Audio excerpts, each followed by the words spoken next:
Somewhere in New Jersey, late 1999. Two men are sitting in a room watching television. The show is new, HBO. A mob boss in therapy, running a garbage company out of New Jersey, caught between his crime family and his suburban life. The two men watch in silence for a moment, then one of them turns to the other. "Hey, what's this thing, Sopranos? Is that supposed to be us?" The other one leans forward. "You are in there. They mentioned your name in there." Other voices join in. Someone warns, "Watch out for that guy." Someone else says, "Watch that guy." The second man sits back. He watches a little more. Then he says, "What characters? Great acting." What those two men didn't know, what they couldn't have known, was that the FBI was listening to every single word. Because here's the thing about the DeCavalcante crime family. They didn't just inspire the Sopranos. They were the Sopranos, the strip clubs, the garbage routes, the imprisoned boss running the family from a federal prison cell. The acting boss murdered for reasons that had never once happened in the history of the American Mafia. All of it. Real, documented, captured on tape. And by the time those two men were sitting in that room watching themselves fictionalized on cable television, the FBI informant sitting right next to them had already been recording for almost 2 years. This is the true story of the DeCavalcante crime family, New Jersey's only homegrown mafia borgata. How they clawed their way to a seat at the most powerful criminal table in America. How they built an empire worth tens of millions of dollars a year out of garbage trucks and union halls and plumbing offices. How their own men destroyed them from the inside out. And how, in one of the strangest ironies in organized crime history, the story that finally made them famous was a story they couldn't stop. Simone Paul Rizzo DeCavalcante was born on April 30th, 1913 in Brooklyn, New York. He grew up in Trenton, New Jersey. He ran a plumbing and heating supply company called Kenilworth Heating and Air Conditioning in a small town outside Newark. He wore suits. He smiled easily. He had a wife named Mary and 3 sons. He seemed, on the surface, like exactly what he was pretending to be, a successful small businessman in the suburbs of New Jersey. He was not that. His neighbors called him Sam the Plumber. He did not love that. He preferred the Count. He claimed descent from Italian nobility, a detail that said everything about the man. But the nickname that followed him through the underworld was the one that mattered, the Claw. For the way he collected debts. For the way, once he had his hand around something, he never let go. Sam DeCavalcante inherited a mess. His uncle Nick Delmore had run a small mafia crew out of Elizabeth, New Jersey, the second largest city in the state, right across the harbor from Staten Island, for decades. Delmore died in 1964, and what he left behind was not exactly an empire. It was, in the words of one historian, a dysfunctional group of ever-warring factions. Rival crews, old feuds, no real leadership, no real direction. Sam took that and built something the 5 New York families had never expected from New Jersey, a fully autonomous mafia borgata with a seat at the commission table. He doubled the membership. 30 made men became 60. He enforced discipline in a way the outfit had never seen before. Every member held a legitimate job. Every member wore a suit. No one discussed business on the phone. No one made a move without permission. He modified the initiation ritual, abolished the burning holy card and the knife because he called them unnecessary, and replaced the old ceremony with something more clinical and more professional. He did not want theater. He wanted an organization. And then he made himself indispensable to New York. When the Bonanno family imploded into the bloody internal war known as the Banana War, a conflict that consumed the late 1960s and threatened to spill across all 5 families, it was Sam DeCavalcante who mediated. When the Gallo and Prophecy factions tore each other apart in Brooklyn, it was Sam who sat across the table from both sides and kept the peace. He became the diplomat of the American Mafia. The man the bosses called when they needed someone to solve a problem without making it worse. In return, he wanted recognition. He wanted a seat at the commission. He almost got it. Almost. When Carlo Gambino handed the available commission seat to Joe Colombo instead, a decision Sam viewed as a direct insult, he was furious. The FBI's listening devices captured him pacing his plumbing office, talking to associates, his frustration barely contained. He said, "Cosa Nostra is Cosa Nostra. An amico nostro is an amico nostro." There should be no difference between his family and the New York organizations. None. And he could not understand why they refused to accept that. If you have watched The Sopranos, you have heard this speech before. Tony Soprano spends 6 seasons fighting for respect from the New York families, arguing that New Jersey deserves to be treated as an equal, furious at being condescended to. That was not fiction. That was Sam DeCavalcante, 40 years before the show aired. But to understand where Sam came from, to understand what he was building on, you have to go back further, much further. The DeCavalcante family didn't emerge from nothing. It grew out of 2 separate criminal factions that had been operating in northern New Jersey since the 1920s. Each had its own history, its own loyalties, its own blood. The first was centered in Newark, led by a Sicilian immigrant named Stefano Badami, born in Corleone, the same town that gave the world the real-life Corleone family that inspired Mario Puzo's novel. Badami built a criminal crew in Newark during Prohibition and positioned himself on the winning side of the Castellamarese War, the brutal internal conflict that restructured the entire American Mafia between 1930 and 1931.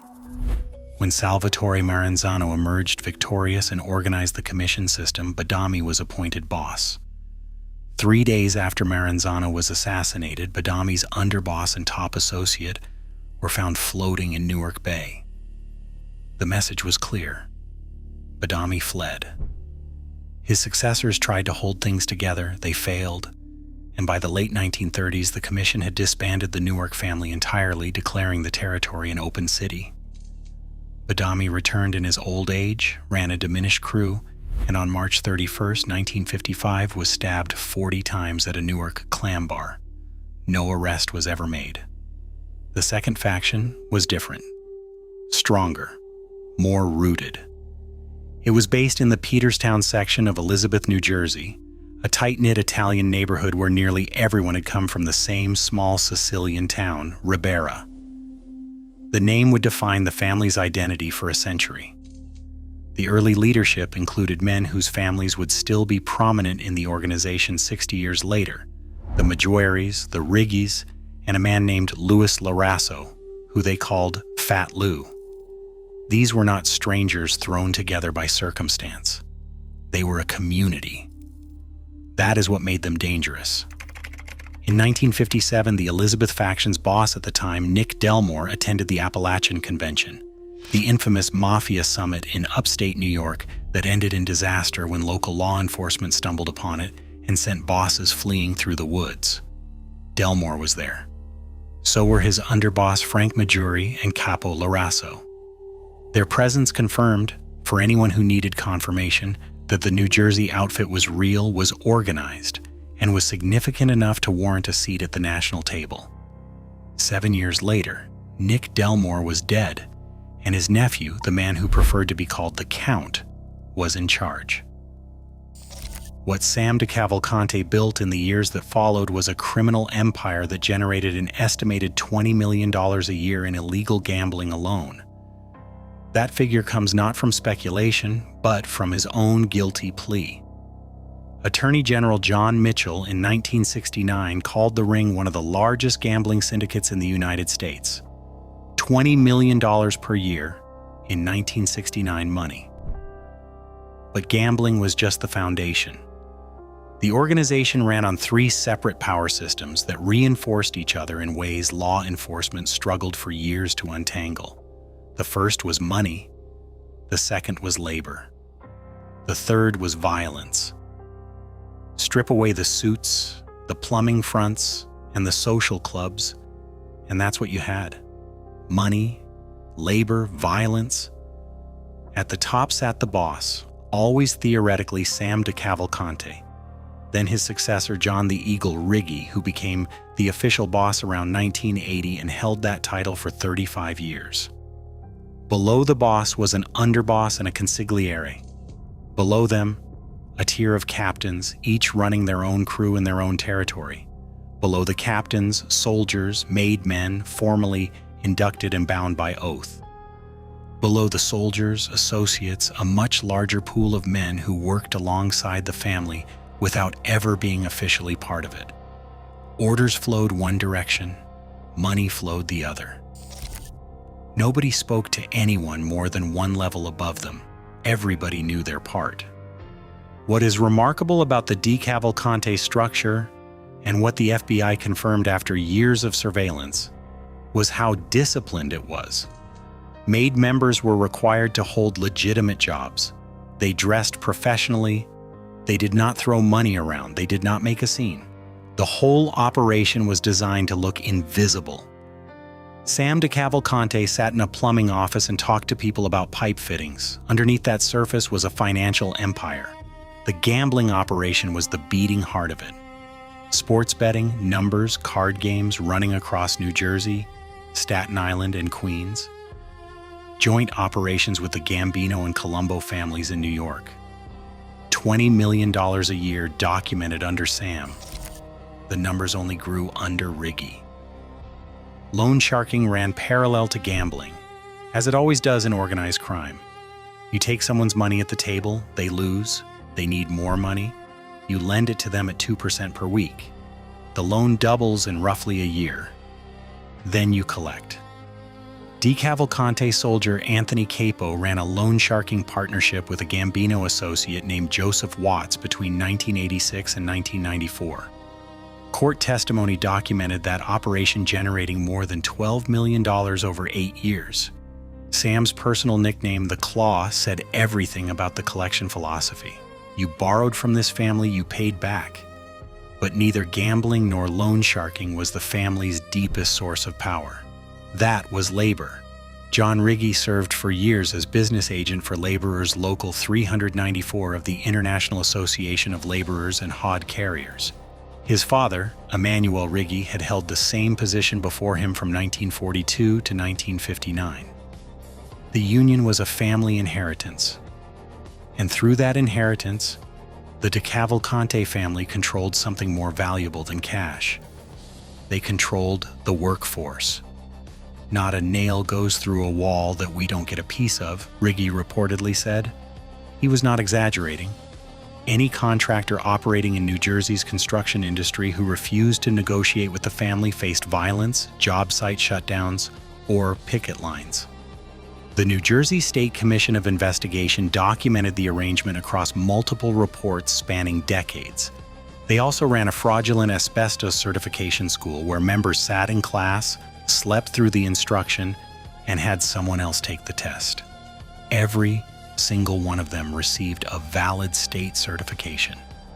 Soldier Anthony Capo testified to this at trial. He slept through class. Someone else took the test. He got the certificate. He used it for years. The waste hauling was the same story. Before New Jersey's reform legislation, the mob controlled all municipal and private solid waste carting across the state. The DeCavalcante and Genovese families used front companies, fake dump truck decals, and real estate maneuvers to conceal ownership. The state commission put it bluntly: if you bid on someone else's territory, your life expectancy was drastically reduced. In The Sopranos, the fictional Tony Soprano runs Baroni Sanitation. In the real world, the DeCavalcante family ran New Jersey's garbage. That was not an artistic choice, that was journalism. The strip clubs were Vincent Palermo's domain. More on him shortly. Palermo's Queens Club, Wiggles, sat at the Fulton Fish Market, and it was so well known in the DeCavalcante organization that David Chase essentially lifted it whole for The Sopranos. The Bada Bing was Wiggles, the garbage company was Barone Sanitation, and the imprisoned boss, Ercola Ecli DeMeo, running the fictional DeMeo family from federal prison through a succession of acting bosses, was John Riggi, who did exactly that for over 2 decades. The show's writers were not being creative, they were paying attention. In the 1990s, a new revenue stream appeared that no one in the traditional mob had anticipated. The DeCavalcante family had a captain named Philip Abramo. Some people called him the King of Wall Street. He controlled a string of micro-cap brokerage firms, Sovereign, Falcon Trading, Toluca Pacific Securities, Greenway Capital, and ran pump and dump stock schemes through them with surgical efficiency. Hundreds of victims. One documented fraud in Florida yielded over $4.7 million. A 2000 indictment sought forfeiture of up to $20 million in assets. By the time the government caught up with Abramo, he had moved money through the Bahamas. He was eventually convicted in 2004, forfeiting $1.1 million in previously seized assets. He received a life sentence. He was the family's Wall Street arm operating out of Florida, 3 states away from Elizabeth, generating millions nobody in the organization could have imagined a generation earlier. And then there was the matter of political protection. Sam DeCavalcante was careful about corruption. He did not advertise it. He did not put politicians on a payroll. He cultivated relationships. He did favors. And from time to time, politicians came to him. On October 23, 1964, 8 days before Election Day, the mayor of Elizabeth, New Jersey, Thomas G. Dunn, walked into Sam DeCavalcante's plumbing office. The FBI was listening. Dunn wanted 2 political opponents silenced before the vote. He told Sam that if you have any way of getting to them, tell them to keep their lousy mouths shut because this thing could cream me at the last minute. Sam asked about city work. The mayor replied that maybe. A U.S. congressman was also implicated. Joseph Bayonne Joe Ziccarelli suggested approaching Congressman Cornelius Gallagher for help with a deportation case, a conversation the FBI captured in full. None of it could be used in court. The recordings had been made without warrants. In 1969, Attorney General John Mitchell released approximately 2,300 pages of transcripts, the so-called DeCavalcante papers, to the public. A Justice Department official described them as just as crucial as Valachi's disclosures. Valachi had been the first major mob insider to testify before Congress about the existence of the American Mafia. These tapes confirmed everything he had said and more. They also captured Sam DeCavalcante's nightmares. In one recording, he told his secretary about a dream. Cops, chaos, screaming, everything screwed up. She was in it, wearing pearls. He woke up and could not get back to sleep. He talked about retirement. If I can continue for 2 or 3 years, he said, I will be able to show $40,000 or $50,000 legitimately and can walk out. He never walked out, but he did avoid prison for most of his life. He pleaded guilty to the gambling charges in 1969 and received a 5-year sentence. He was released in the mid-1970s on good behavior, citing heart problems. He appointed John Riggi as acting boss and moved to Florida. He tried to build a legitimate casino resort. It did not happen. He formally retired around 1980. He died on February 7, 1997 in Miami of natural causes at age 84. He died before the arrests. He died before the show.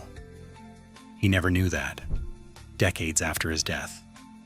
A television character named Tony Soprano would carry his anxieties, his resentments, and his nightmares into the homes of millions of people who had never heard of Elizabeth, New Jersey.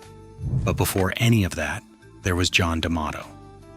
And what happened to John D'Amato tells you more about how this family operated, about its rules, its logic, and its limits than anything else in its history.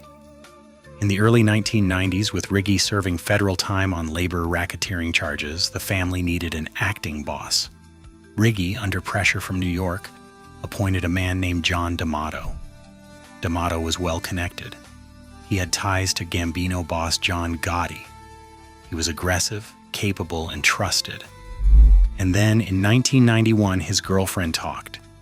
She revealed to DeCavalcante Captain Anthony Rotondo, who was also involved with her, that D'Amato had been visiting Manhattan swingers clubs.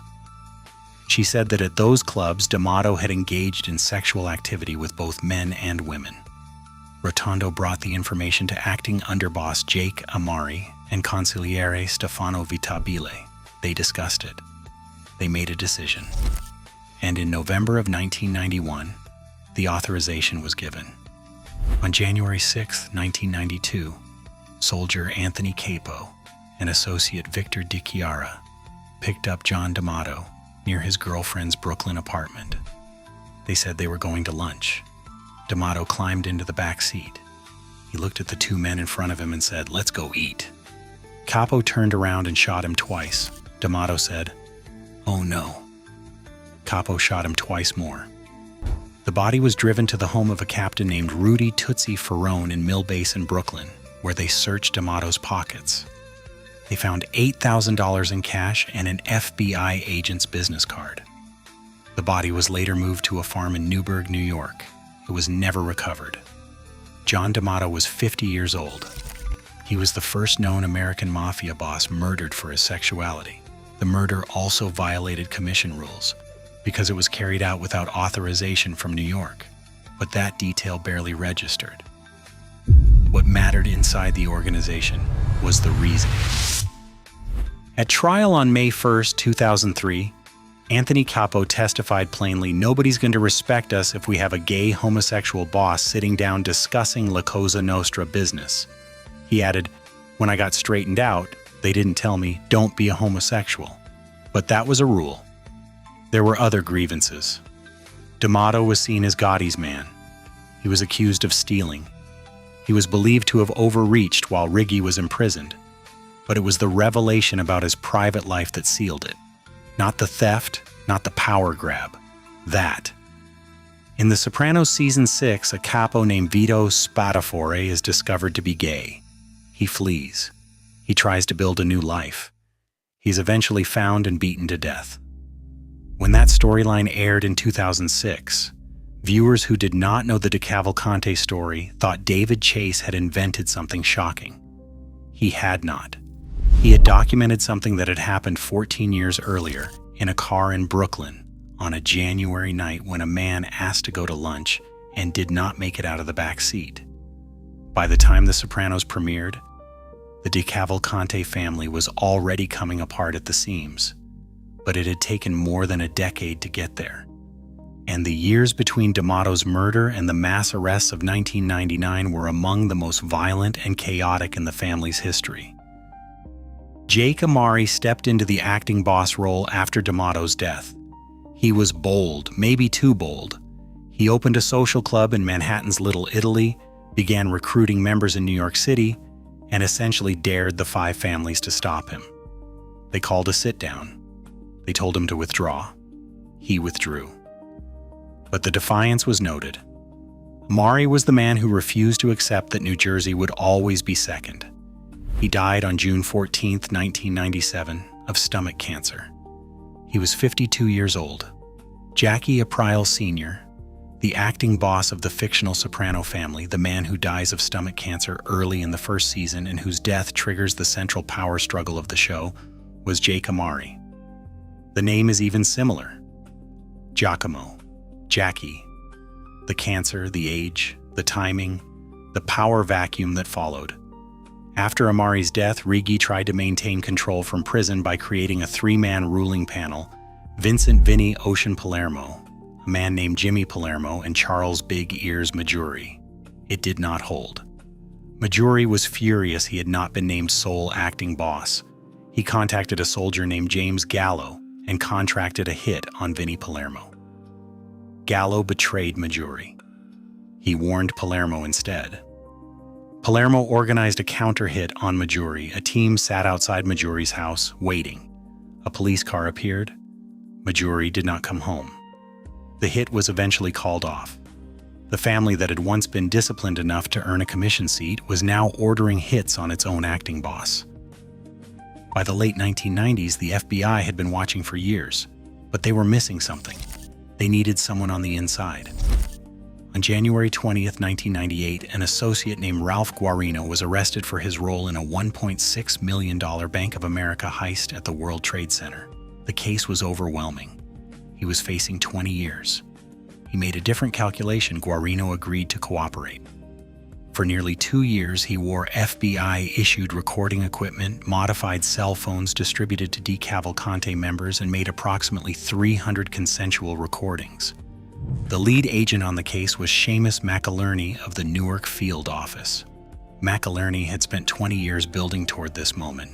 He later described what followed as the most productive organized crime investigation in FBI history. What Guarino captured was extraordinary. Murder conspiracies, extortion payments, loan sharking transactions, drug deals, and in 1999, something no one had planned for. He captured DeCavalcante soldiers watching The Sopranos. The recordings were later featured in court proceedings and in a 2006 Channel 4 documentary called The Real Sopranos. The FBI confirmed that agents frequently heard gangsters talking about the series in wiretaps. The recordings, in a circumstance almost too strange to process, became evidence against the very men who had inspired the show. The feedback loop was complete. The family had inspired the fiction. The fiction had been watched by the family. And the FBI recording of the family watching the fiction was used to help convict them. On December 2, 1999, the FBI moved. Vinnie Palermo and more than 30 members and associates were arrested in a coordinated sweep. The charges included murder, murder conspiracy, RICO violations, extortion, loan sharking, gambling, drug trafficking, securities fraud, and labor racketeering. The full weight of the modern federal racketeering statute landed on a family that had spent decades hiding behind plumbing offices and union halls. Palermo did the math. He was facing capital exposure, 4 murders and 7 murder conspiracies. In October 2000, he pleaded guilty to all of it, and then he agreed to testify. He told the FBI about the Weiss murder. Fred Weiss shot 7 times outside his Staten Island girlfriend's condo on September 11, 1989. As a personal favor from Riggi to John Gotti, who feared Weiss would cooperate with federal investigators. Palermo and James Gallo had pulled the trigger. Anthony Capo drove the car. He told them about the Mazzella murder. Joseph Mazzella, shot at a Marine Park golf course in Brooklyn in October 1998. He told them about the attempted hit on Majuri, about every captain's racket, about every revenue stream. He was joined at the witness table by Anthony Capo and Anthony Rotondo.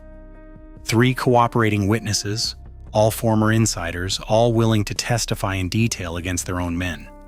The trial testimony that emerged, particularly Capo's account of the D'Amato murder, delivered on May 1, 2003, in a Manhattan federal courtroom, was as complete a picture of Mafia operations as any jury had ever heard. Between 1999 and 2005, Seamus McInerney's team secured 71 convictions and solved 11 murders. Consigliere Stefano Vitabile received a life sentence. Philip Abramo, the Wall Street captain, received a life sentence, later partially overturned on appeal.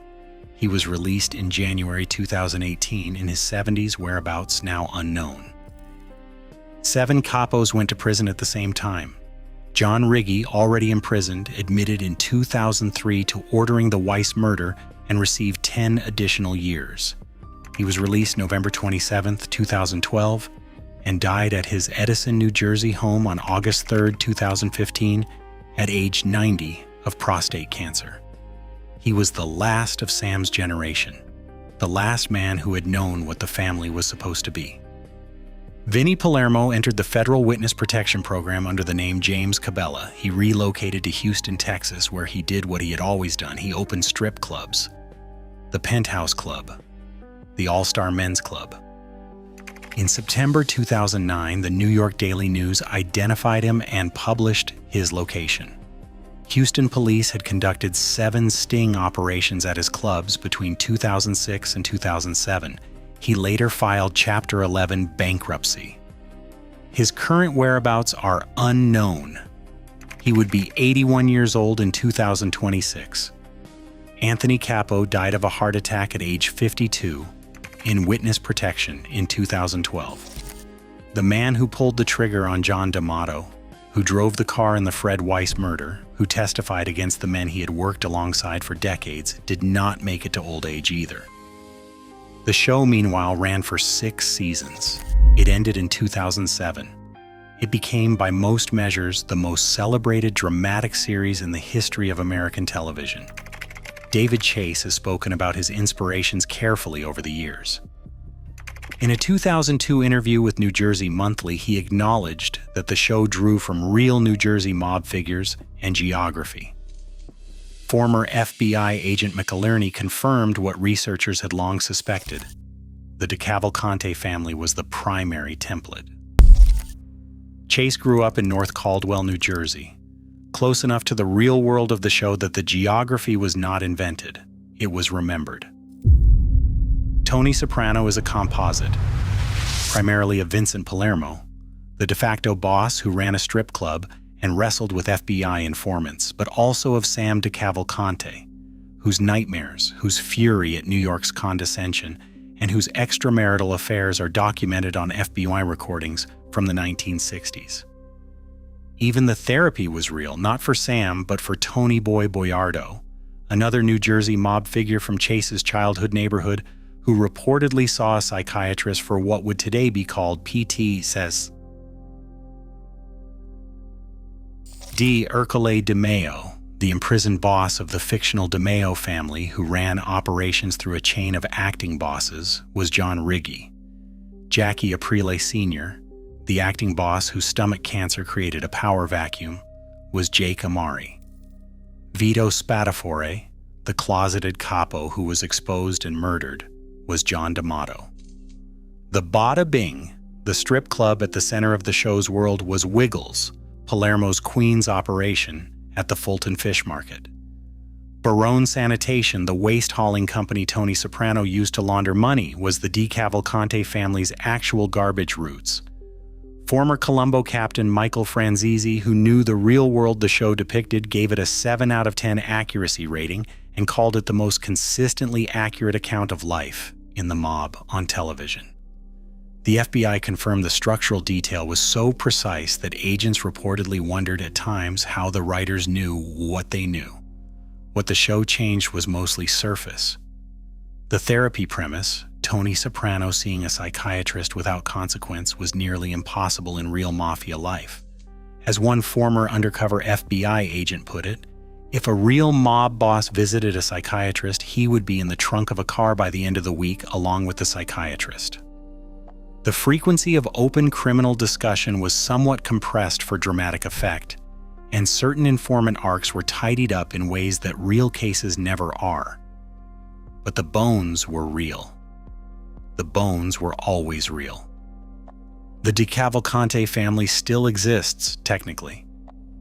Charles Big Ears Majuri, born December 28, 1940, son of the consigliere who served under Sam the Plumber, has reportedly been stepping aside as of late 2025, transitioning authority to a longtime member named Domenico Marzullo.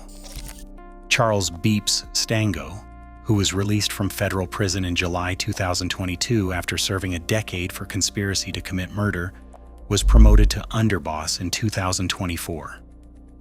Estimates put current active membership at fewer than 20 made men, down from 60 at their peak.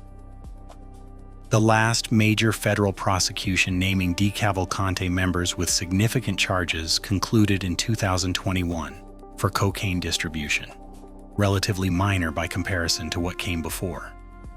The 5 families have quietly absorbed the New Jersey rackets the DeCavalcantes once bled to protect.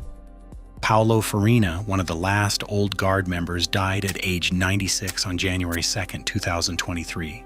Joseph Merlo, the street boss who held the operation together through its final decline, died on June 3, 2021. Sam the Plumber had built his family with one ambition above all others: to be recognized as an equal by the New York families who treated New Jersey like a tributary. He spent his career fighting for a seat at a table that would never fully accept him. He was right that his family deserved respect. He was right that what he built was real and significant and worth acknowledging. He could not have known the acknowledgement would come 50 years after his retirement from a television writer in the form of a fictional New Jersey mob boss who carried his anxieties and his resentments and his nightmares into living rooms across America. He could not have known that the FBI recordings of his own men sitting in a room watching that fictional boss on a television set and asking whether it was supposed to be them would be played in open court in federal proceedings as evidence of a criminal enterprise.